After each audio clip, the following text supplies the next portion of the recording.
Give me your attention. I will destroy your greatest weakness. Not because I'm going to fill you with cheap motivation, not because I'm going to whisper self-help words in your ear, but because you will see that what you call weakness was never weakness. It was conditioning. It was programming. It was a lie so well told that you mistook it for your personality. There is a brutal difference between being weak and having learned to be weak. And Nietzsche knew this 150 years ago. He looked at the society of his time and saw something that most people still can't see. That its institutions, its rules, its seemingly noble values were in fact a sophisticated machine for domesticating humans. You know that feeling of always asking for permission, of needing the approval of others to feel valid, of choosing silence when you should speak, and speaking when you should be quiet. That's not your nature. That's training. You've been trained since childhood to confuse obedience with virtue, passivity with kindness, and the need for approval with humility. But here's the paradox that will change everything. The society that taught you to be good has made you weak. And not by accident, by design. Because weak people are predictable, they are controllable, they are useful, and worst of all, they are forgettable. Nietzsche wasn't interested in comforting you. He was interested in awakening you. And when you awaken, something inside you breaks. Not the part you think needs to be fixed, the part you think needs to be protected. Because what you call weakness is just dormant strength buried under layers of social conditioning. You felt it, haven't you? That silent anger you can't explain. That feeling of living someone else's life. That certainty that there is a version of you that was never allowed to exist. It's not paranoia, it's intuition. It's your real nature trying to communicate through the bars of domestication. So give me your attention for the next few minutes, because I'm not going to change you. I'm going to give you back to yourself. And when that happens, you'll understand that you were never weak, just asleep. The question that will guide us is simple but devastating. If you took off all your masks, all your filters, all your need to be accepted, who would you be? And why are you so afraid to find out? Let's start by destroying a lie you've been carrying around for decades. The idea that your weakness is natural, inevitable, part of your personality. Nietzsche would call this slave morality, a belief system that convinces you that your limitations are virtues and that your submission is nobility. But first, we need to define what weakness really is. Because most people think weakness is crying, or not being able to lift weights, or being afraid of conflict. Nietzsche would laugh at that. For him, weakness is not emotional. It is existential. Weakness is living the life others have chosen for you. It is needing external validation to feel real. It's outsourcing your decisions to people who don't even know you. Weakness is waking up and immediately checking your phone. Not because you need to, but because you can't face the silence of your own mind. It's saying, I don't know, when you do, to avoid responsibility. It's apologizing for taking up space, for having opinions, for existing. It's choosing peace over truth, comfort over growth. But here's what will shock you. You weren't born this way. No one is born weak. You were trained to be weak. And who trained you? Everyone. Your family, who taught you to be nice so as not to upset anyone. Your school, which taught you to raise your hand to ask permission to speak. Your friends, who taught you that being different means being rejected. Your culture, which taught you that assertiveness is aggression. Think about your childhood for a moment. How many times were you rewarded for behaving? How many times did you hear, "What a well-behaved boy," when you were quiet? How many times did you receive approval for not rocking the boat, for not questioning, for accepting without arguing? Every congratulations for your obedience was a brick in the wall that separated you from your natural strength. Nietzsche saw this with surgical clarity. He said, the individual has always had to fight to not be overwhelmed by the tribe. Not fight physically, fight psychologically. Fight to maintain your individual essence when the whole world wants you to be a well-behaved copy of everyone else. And here's the sinister part. The people who love you are often the ones who benefit most from your weakness. Because when you're weak, you're predictable. When you're predictable, you're controllable. When you're controllable, you're useful. And when you're useful, you don't go away. So they praise your humility when you diminish yourself. They celebrate your generosity when you sacrifice yourself. They value your patience when you tolerate the intolerable.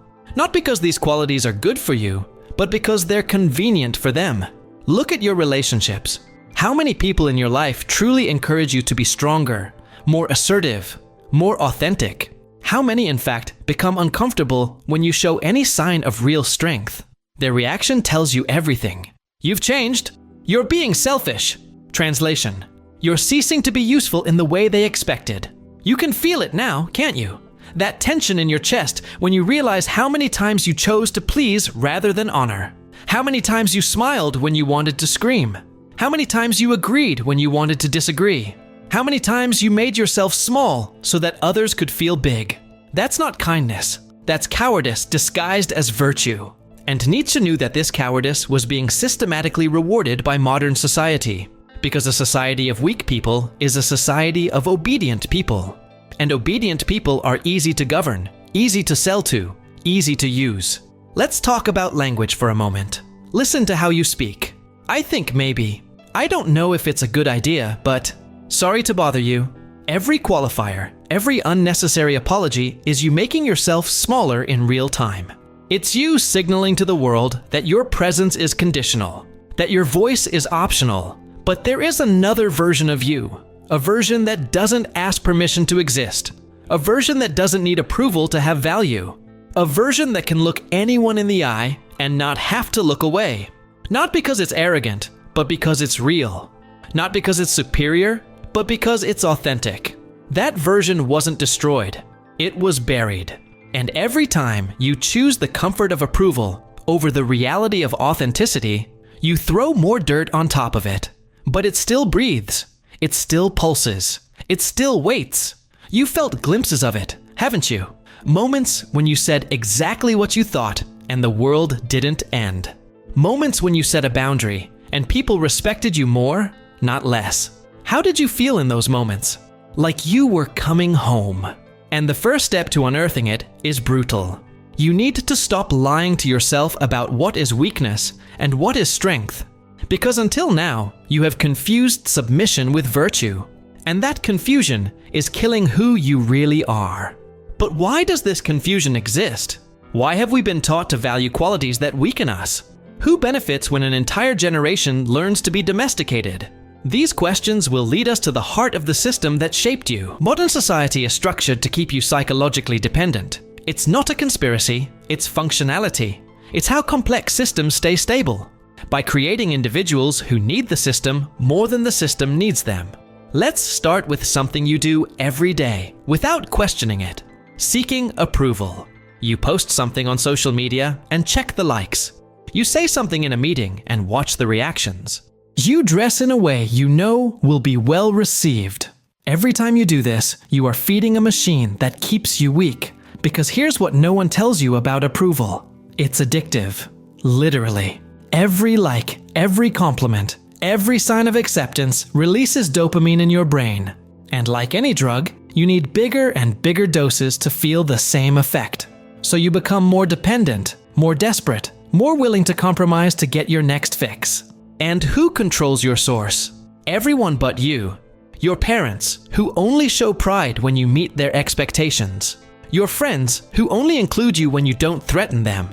Your colleagues, who only respect you when you don't outshine them. Your culture, which only accepts you when you follow the unwritten rules that no one ever clearly explained to you. This is brilliant, in a disturbing way, because when your self-esteem depends on external factors, you can never feel truly secure. There is always someone to please, always a new test of worth, always the risk of losing everything if you step out of line. Nietzsche called this the herd. Not because people are stupid, but because they have been conditioned to move in groups, to think in groups, to validate each other within safe and predictable parameters. And the price of inclusion in the herd is always the same. You can't be dangerous. Dangerous doesn't mean violent. It means unpredictable. It means authentic. It means able to say no without explaining why. It means being able to exist without needing constant validation. And that threatens everyone who has built their identity on being necessary to weak people. Think about your friendships for a moment. How many of them are based on you being useful? You're the funny one who relieves tension. You're the advisor who solves other people's problems. You're the one who's always available. You're the one who doesn't judge, who always understands, who never bothers anyone with their own needs. That's not friendship. It's mutual dependence. They need you to be weak so they can feel strong. And you need them to need you so you can feel valuable. It's a perfect system of sustained mediocrity. What about education? 12 years of being trained to raise your hand before you speak, to stand in line, to ask permission to go to the bathroom, to accept that your natural curiosity is inconvenient, that your genuine questions are disruptive, that your individual pace must be sacrificed for the pace of the group. They call it socialization. Nietzsche would call it psychological castration. Because in the end, you leave school knowing how to obey, how to wait, how to accept authority without question. But you don't know how to think for yourself, how to trust your instincts, how to be an authority in your own life. And work? 40 hours a week being rewarded for doing exactly what you're told, the way you're told, when you're told, being punished for initiative, for creativity, for anything that suggests you might be more than a replaceable cog. Even entertainment conspires against you. Movies that glorify mediocrity, TV shows that romanticize passivity, music that celebrates victimhood, all designed to make you feel comfortable being small, being safe, being forgettable. And family, the place where you should learn to be strong is often where you learn to be convenient, where you discover that love is conditional based on how little trouble you cause, how well you meet expectations, how small you can make yourself to fit into the existing dynamic. Can you feel the anger rising now? Good. Because anger is information. Anger is your internal system telling you that something is wrong, that you are being robbed, that you are living below your potential. Don't stifle that anger. Use it. Because here's the truth they don't want you to know. You don't need their approval. You don't need to be useful to have value. You don't need to be small to be loved. You don't need to compromise to belong. You can build a life where people respect you because you respect yourself, where they include you because you add value, not because you pose no threat, where they seek you out because you're interesting, not because you're available. But that requires you to do something the domestication machine has taught you to fear. Be alone. Because when you stop seeking external approval, some people will leave. And that's okay, because the people who stay are there for the right reason. The question is, are you ready to find out who really matters? Or do you still need the illusion that everyone accepts you because you're harmless? Transformation happens through the recovery of your personal dangerousness.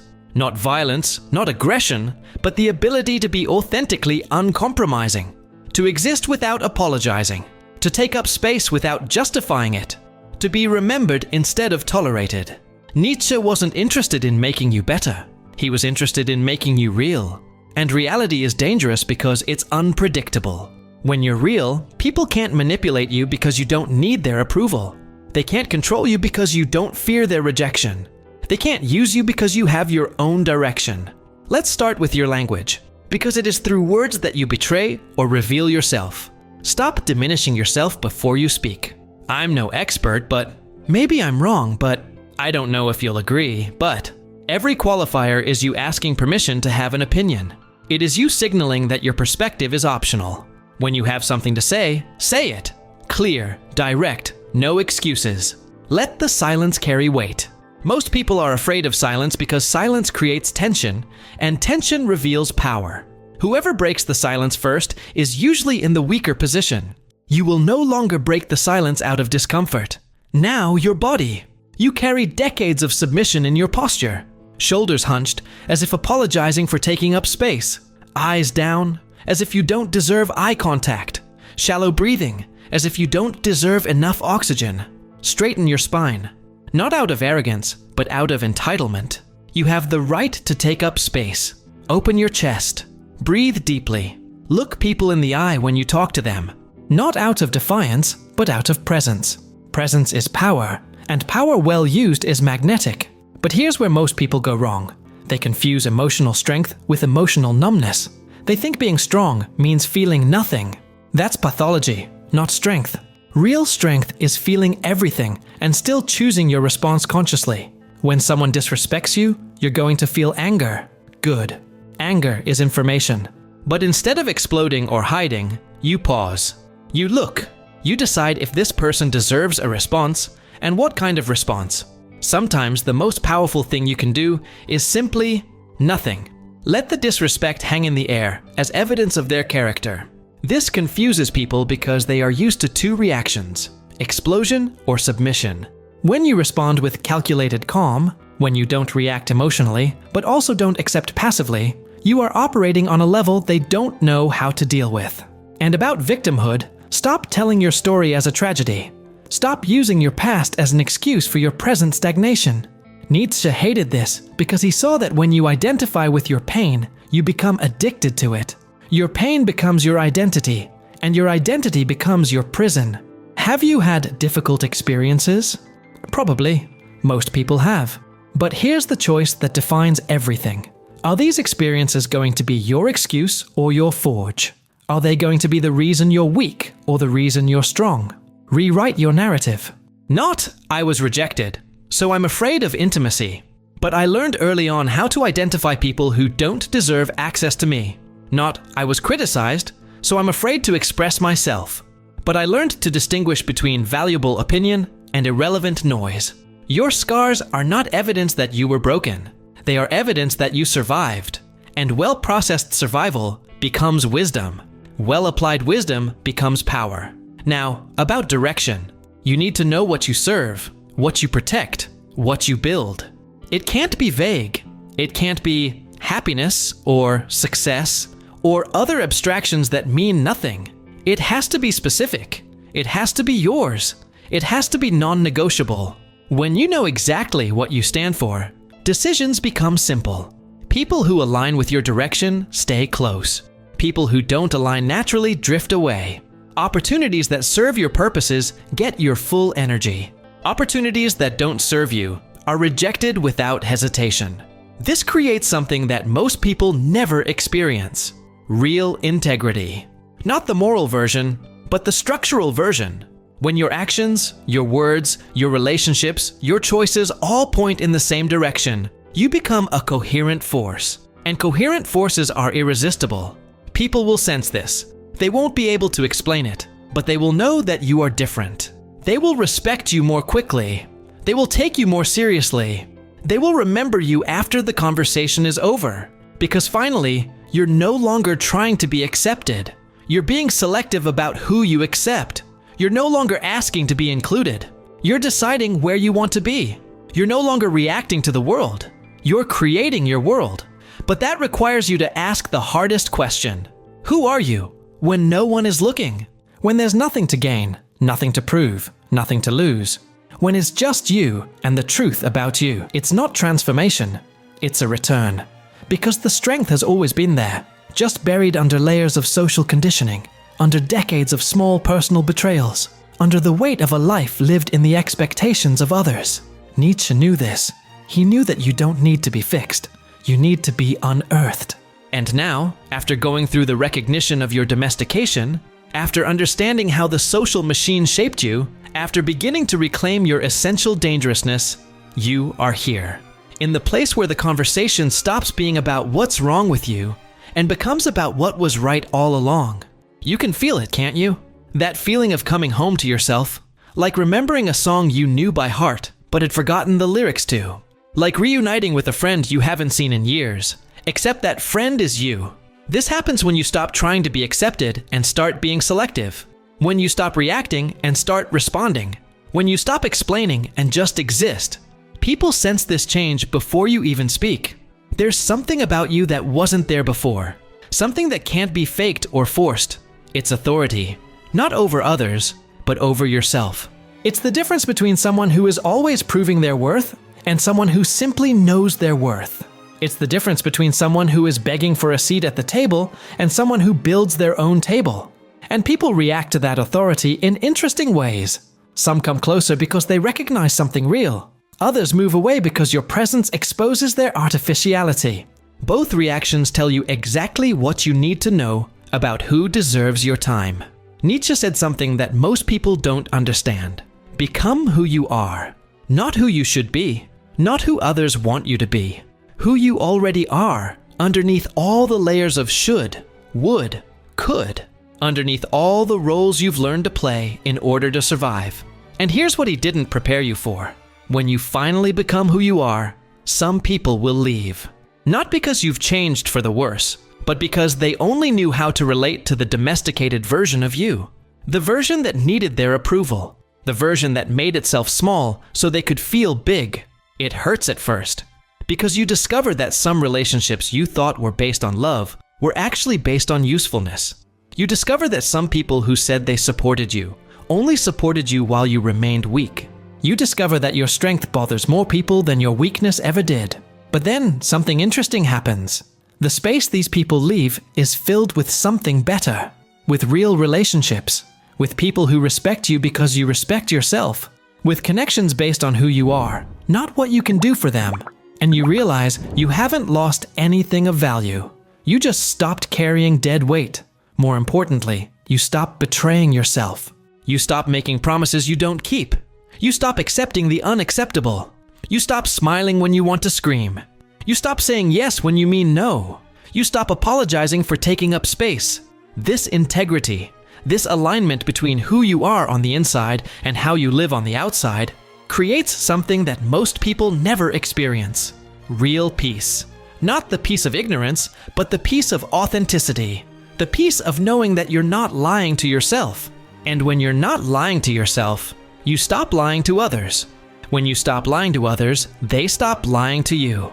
When they stop lying to you, you finally see people as they really are, not as you need them to be. This changes everything. Your choices become clearer because you are no longer operating with false information. Your relationships become deeper because they are based on reality, not fantasy. Your work becomes more meaningful because you are doing what really matters to you, not what you think should matter. You become dangerous in the best possible way, unpredictable to those who want to control you, but absolutely reliable to those who want to know you. And then you understand what Nietzsche meant when he talked about creating values.